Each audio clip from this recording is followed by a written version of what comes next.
Good morning. How are you all today? Now, today, I have some bad news to give.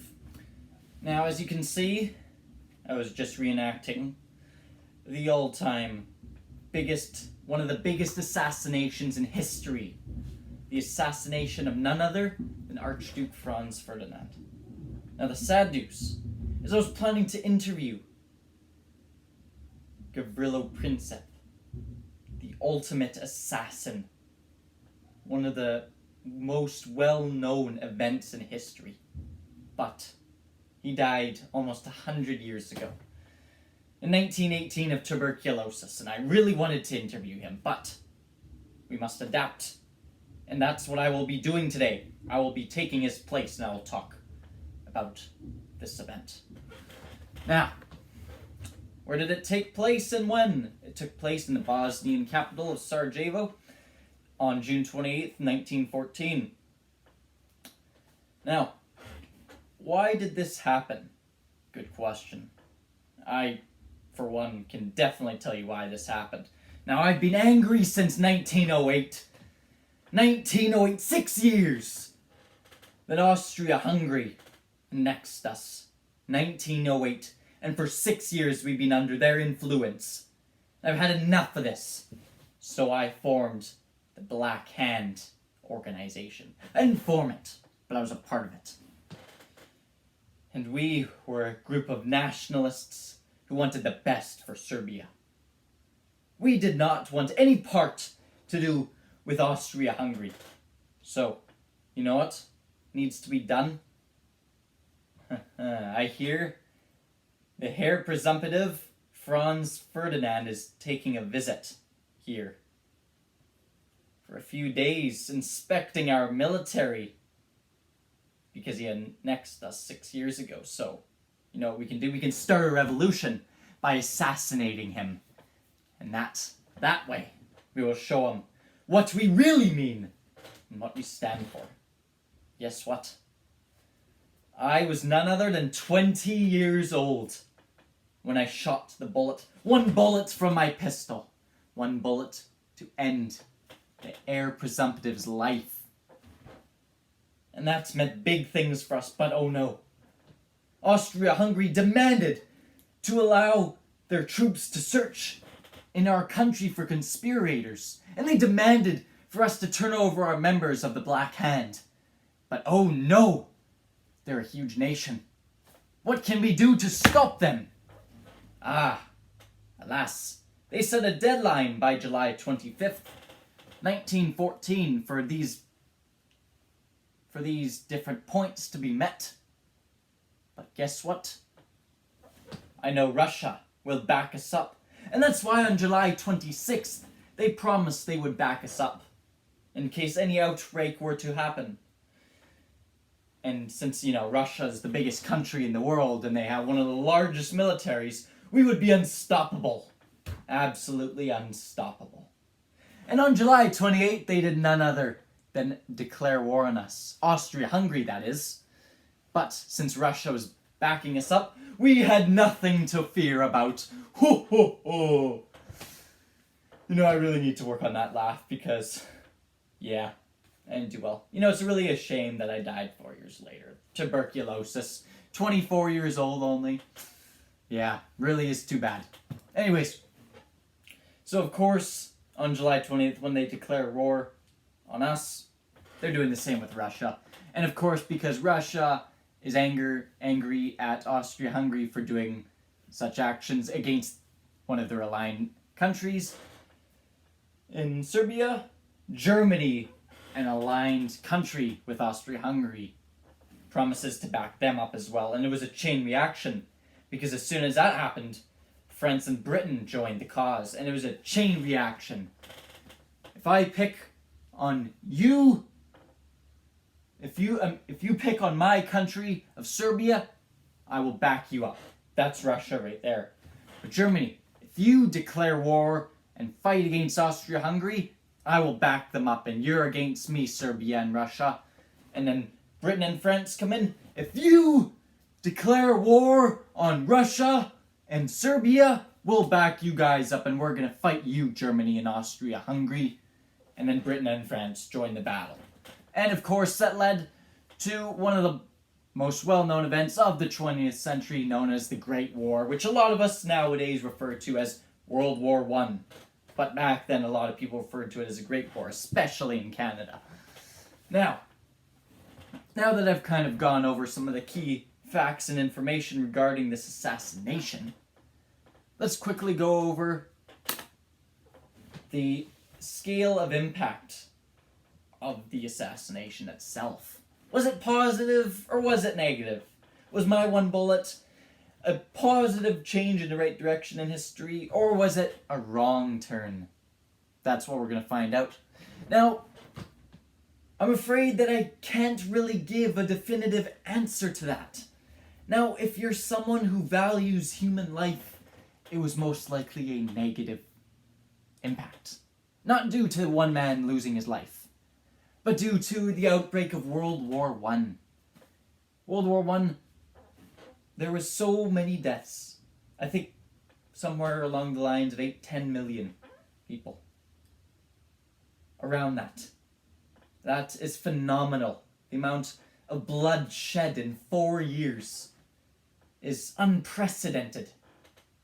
Absolutely astonishing that much death could occur in just a short period of time. Devastation. Countries re-established, new ideologies formed. Countries left in ruin after World War I. Russian economy destroyed. The German country, their military and the state that they're in is depressing. And they feel worthless now. And 10 years ago they were so powerful. And of course this led to fascism and new ideologies and communism on the rise in Russia, which later became the Soviet Union. Now, this of course all led to World War II. Even more bloodshed. What was it, about 60 million deaths? And that was 6 years, 1939 to 1945. And a mass genocide known as the Holocaust took place in that time. That's a huge devastation in Europe and the entire world. Huge devastation. But the question is, was this assassination positive or negative? Because, in my opinion, a lot of people learn from the mistakes they make in the past. And if this assassination never occurred, well, these countries already were corroborating with the acronym known as MAIN. Militarism, alliances, imperialism, and nationalism. All the countries were already extremely nationalistic. Kaiser Wilhelm of Germany strongly encouraged it. France was extremely nationalistic and was a huge rival of Germany. They already had 2 of the provinces taken back in the early 1870s. Imperialism, Britain had many colonies in Africa, and Italy wanted a lot more power. And militarism, countries were investing huge, phenomenal, unprecedented numbers into their military. There was so much of that going on that would World War I still have happened? It's hard to say. And with all these tensions at stake, if World War I didn't happen then, it might have happened later on. If it happened later on, it might have taken place when World War II took place. Maybe World War II would be taking place now. And the thing is, one thing that the Holocaust taught us is the value of every human life. The mass genocide with over 6 million Jews dying, losing their life. Extreme racism in Nazi Germany. Most of us learned that that is not acceptable. That is not okay. And although it was a horrific event, a lot of us have learned, the majority of us know that that should never happen again. And that is why I'm torn between these 2 decisions. It was negative because so many lives were lost. But at the same time, If it didn't happen then, what if it happens now? What if there's a genocide going on now? What if we're still extremely racist? I've gotten back out of my Gustavo Princip character. I'm not doing that well at imitating him anyways, I'll be honest with you. No, because I can't really give a definitive answer. I should tell you what everyone should know. Everyone should know about this event. That was the key pivotal moment of the 20th century. It paved the way for a phenomenal amount of what transpired in the 20th century. World War II might not have taken place as we saw it. The Treaty of Versailles most likely wouldn't have happened. And I know there were stakes already, but this assassination really blew the spark. It ignited that fire. And everyone should know that this is the climax. This is the climax. This is the high point. This is when the tensions were the highest. The stakes were the highest. Everyone is paranoid and frustrated at other nations. Everyone should know that without this event, the 20th century would be a lot different than as we know it today. Now, I also decided to look into some other events, the Treaty of Versailles and the Holocaust, and I decided that the assassination of Franz Ferdinand is most significant in the 20th century on that list because this event is a cause. As opposed to my other two events, which are results. The Treaty of Versailles was a direct result of World War I. The Paris Peace Conference, a direct result of World War I. The Holocaust, a direct result of Nazism in Germany and propaganda, Joseph Goebbels putting out all that anti-Semitic propaganda, a result of the racism that took place in the 1930s and 40s in Nazi Germany. Whereas this event is a cause. It's not a result of anything. It caused what we see today. What we study in schools today. A lot of it is from this one bullet Gustavo Princip took from his pistol. That one shot to Franz Ferdinand's body changed and paved way for what were to happen in much of the 20th century. Whether it is positive or negative is up to you.